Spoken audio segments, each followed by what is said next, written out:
भारत का इतिहास बहुत ही समृद्ध रहा है। इस देश ने कई लड़ाइयां देखी हैं, कई शासकों का राज्य देखा है, लेकिन ये देश सिर्फ राजाओं से नहीं बल्कि रानियों से भी फेमस रहा। भारत की रानियां, महारानियां और मल्लिकाएं सिर्फ सौंदर्य और प्रतिभा के लिए ही नहीं जानी जाती, बल्कि उनकी सैन्य शक्ति, सामाजिक कार्य और कई कारणों से वो फेमस रही हैं। इसी कड़ी में आज बात करते हैं अहिल्याबाई होलकर की।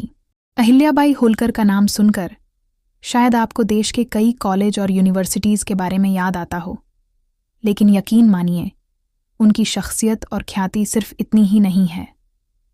अहिल्याबाई होलकर मध्य प्रदेश के महेश्वर की कर्ता धर्ता थीं और होलकर साम्राज्य का एक अहम हिस्सा। उन्होंने कई लोगों के आक्रमण से अपने मालवा की रक्षा की थी।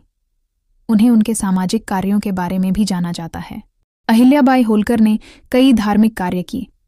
उन्होंने औरंगजेब द्वारा तोड़े हुए मंदिरों का दोबारा निर्माण करवाया।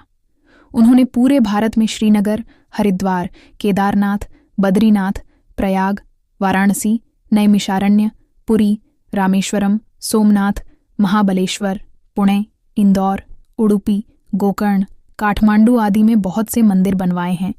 जब अहिल्याबाई के पति खांडेराव होलकर की मृत्यु हुई तो अहिल्याबाई के ससुर मल्हार राव होलकर ने उन्हें सती होने से रोक दिया। मल्हार राव ने उन्हें सैन्य शिक्षा दी और उस दौर में उन्हें महिला सशक्तिकरण की मिसाल माना जाता है। अहिल्याबाई होलकर उन रानियों में से एक थीं जो सैन्य शक्ति से लेकर राजकीय कार्यों में भी बहुत अच्छी थीं। उन्होंने तुकाजी राव होलकर को सेनापति के तौर पर नियुक्त किया और उसके साथ ही उन्होंने कई युद्ध जीते। मध्य प्रदेश की रानी रूपमती की कहानी।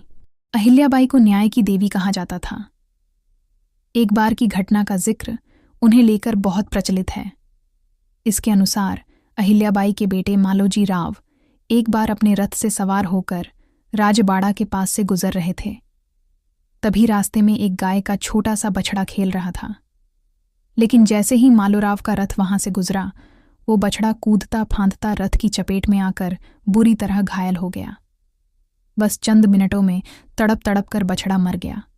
बताते हैं कि मालोजी राव ने इस घटना पर ध्यान नहीं दिया और अपने रथ समेत आगे बढ़ने लगे। वो गाय अपने बछड़े के पास पहुंची और बछड़े को मरा हुआ देखकर वहीं सड़क पर बैठ गई। तभी वहां से अहिल्याबाई का रथ गुजरा। वो ये नज़ारा देखकर वहीं ठिठक गईं। आसपास के लोगों से पूछने लगीं कि ये घटना कैसे हुई, किसने बछड़े के साथ ये किया। कोई भी उनके बेटे का नाम लेते हुए डर रहा था। किसी को ये हिम्मत नहीं पड़ रही थी कि वो मालोजी राव का नाम बताए। फिर किसी ने हिम्मत करके उन्हें घटना का पूरा वृतांत सुनाया। अहिल्याबाई इस बात से क्रोधित होकर सीधे अपने घर पहुंची। वहां अपनी बहू को बुलाया। उन्होंने अपनी बहू से पूछा कि अगर कोई माँ के सामने उसके बेटे पर रथ चढ़ा दे और रुके भी नहीं तो क्या करना चाहिए।